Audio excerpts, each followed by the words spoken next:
Good evening, and welcome to another vitriolic version of Diatribe from the voice of Doom. Now here's your vapid and verbose host, voice of Doom.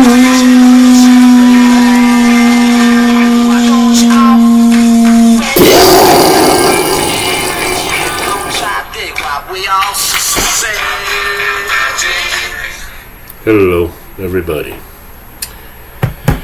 I'm going to do another one, and this one is really not planned at all, but I've been planning it for a year. So, how do you explain that? It's one of those diatribes that I really didn't want to do, but I'm going to do it anyway, because I finally reached the point where I think I should do it. Now, I'm not going to talk about elitist white D's who jury rig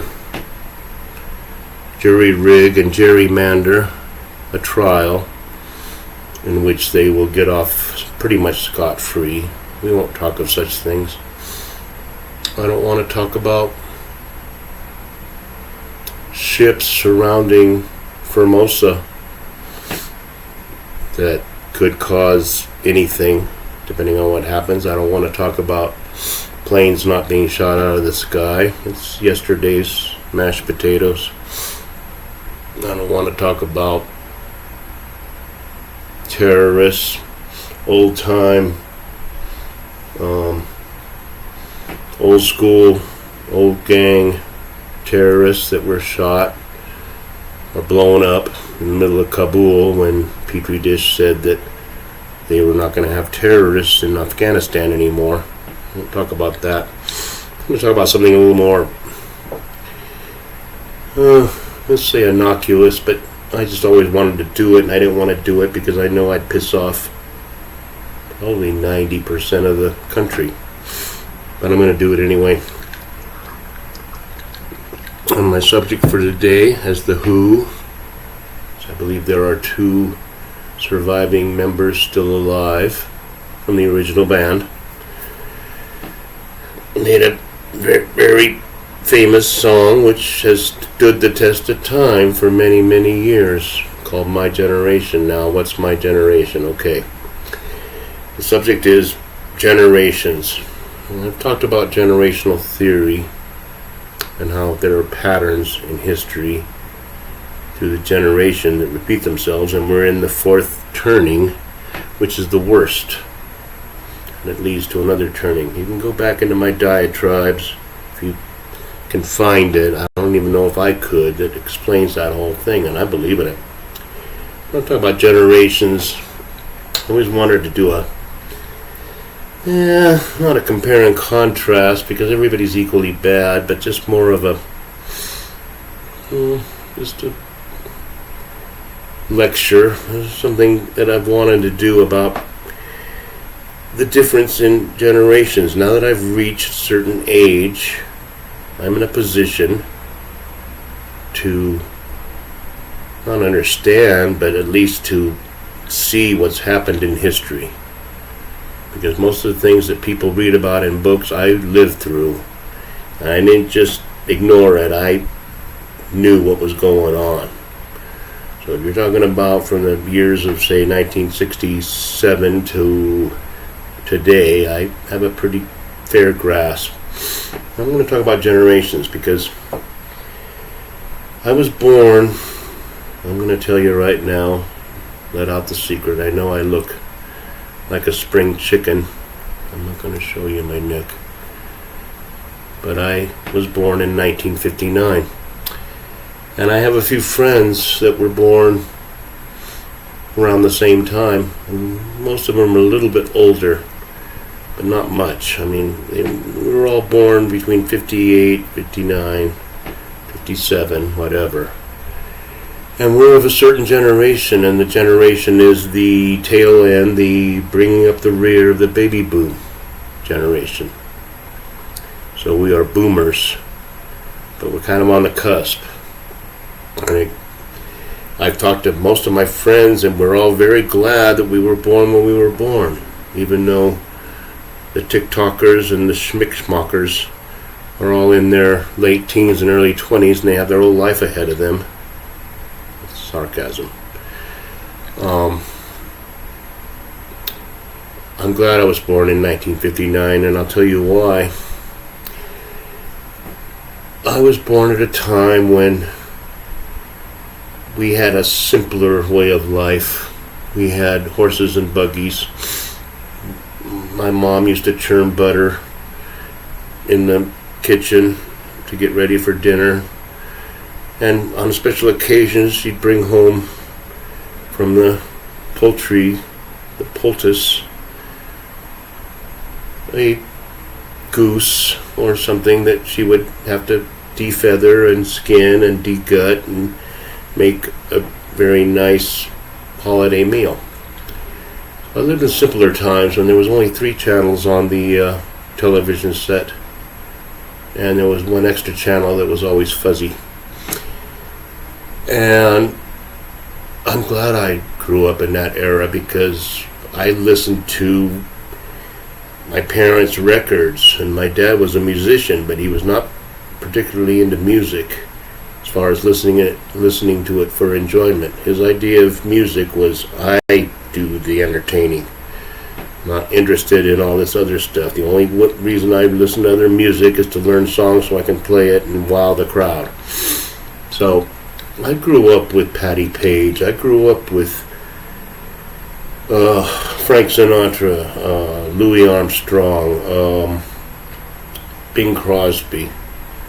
And we watched all the movies from that era because that's all we could watch. We didn't have 5 million different choices. Just pay $10 a month and be able to get 50 million movies. We didn't have that. We took it as it came, or we watched reruns. We watched old movies. We watched... I was telling some guy that's my age about a movie called The Incident. Never heard of it. And this might go 2 parts because I'm already going too long. I have so much material. I wanted to compare the generations. Now, we brought up the rear of the baby boomers, and we were lucky enough to live in a certain time where we could appreciate a wide array of music. We could appreciate Benny Goodman, we could appreciate the Beatles, we could appreciate the Rolling Stones, we could appreciate the Sex Pistols, we could appreciate the Clash, we could appreciate name bands. Up until a certain point in time when it starts to get like, I can't keep up with this anymore, and I don't want to keep up with it. I get old, and it's like I'm stuck in my own thing. And there's plenty of stuff from the 70s, 80s, 90s, and before that will keep me entertained for a lifetime. So I'm not too concerned about what the TikTokers are listening to right now. But I wanted to do a little compare and contrast between my generation and the generations that followed, and it's going to be a 2-parter because I got too much to say, and I don't really know what I'm going to say because I'm going to do it the old-fashioned way. I just have a little hit of Marihucci and grab a cocktail, and I put in my head what I want to say, but I really don't know what, and then I just spew it out. Now, the next generation after the boomers,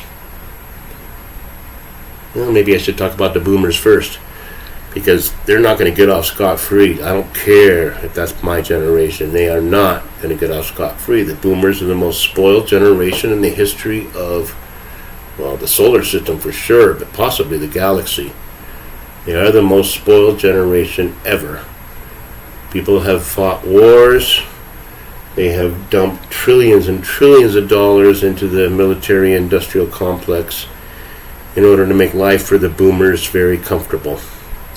I was talking to a guy that's older than me, but he's a boomer, but he's, you look at a boomer and, well, you're a yuppie, but he's 75, whatever.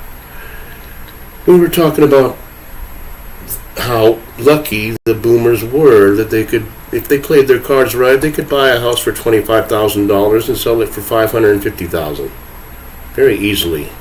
And, you just stick with it. You wait. All kinds of things. 401ks. We were talking about all these bureaucrats that get $250,000 retirement packages. Pensions. I make $250,000 a year to sit on my ass and be retired. Because I was a fire chief, or I was a bureaucrat, or I was a school administrator, or what have you. Everybody knows that the boomers milked this country dry. Everybody knows it. And now that they're getting older, the medical industrial complex will be gutted, decimated. You watch what happens. That's why they have to do a lot of draconian things right now in order to alleviate that situation. Has to do with worldwide genocide, but we won't speak of that. Now, the next generation that came along were the Xers. And I didn't think about generations much when I was younger. I didn't think about me being older. The first time I thought that I was getting old, probably was 26. And I was at a concert. I think it was Megadeth. It was something more punky, but there was a stage, and it was a rather informal concert, so there were a bunch of punks on the stage diving. And the girl I was with looked at me like, well, are you going to go stage dive? And I looked at her like, no, I'm not. Because they would let me fall. If I went up there and stage dive, they would say, let's let this guy go head first into the pavement. So that's when I realized there's a new generation behind me, and I'm the one that sits in the theater on the chair, listening politely. So that's when I first realized generational differences. Now, my kids are millennials, and they started to show the traits of snowflakishness, and they still do. It's very hard to reprimand them because they take it real hard. Because people were raised in the last 30 years or 40 years to, you're perfect, you're special, nobody should ever say anything about you. Don't take any criticism, don't even consider criticism because you're special. So my kids luckily turned out good because I made a series of moves to where I got out of the madness. And I raised them in a reasonably sane environment. So I'm lucky about that. Now we got a new generation called the Gen Zers. And it'll take me a whole another episode because I haven't said anything at all and I'm almost done. The Gen Zers. Now I work with a million of them. They're all Gen Zers. They're all under 19, all of them. Most of them are under 18 because my boss has a thing for hiring young people to give them experience. That's great. That's admirable.